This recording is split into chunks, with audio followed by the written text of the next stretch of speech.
If you're a college student with big dreams but no credit history, struggling to get approved for student loans, and even a basic phone plan, this video is for you. Today, we're diving into 7 essential tips to build your credit. Let's get started. Building credit can seem overwhelming, but it's crucial for your financial future. Here are 7 essential tips that help you get started and build a strong credit history. Tip number 1. Get a secured card. Put down a deposit and your credit limit matches it. Use it wisely to build your credit history. Tip number 2. Get a credit builder product or secured loan. These are designed to help you build credit with small, manageable payments.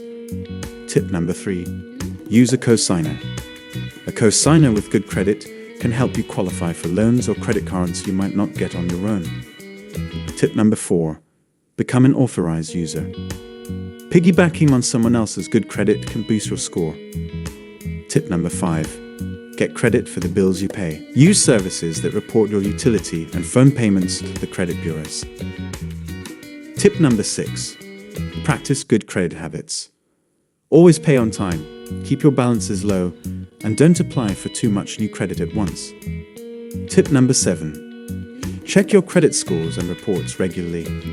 Stay informed and dispute any errors you find. Building credit takes time, but with these tips, you're on the right path. Imagine being able to qualify for better student loans, easily getting a phone plan, and securing your own apartment. Don't miss out on improving your financial future. Don't forget to like, subscribe, and hit the bell for more personal finance hacks from FinanceCow. See you next time.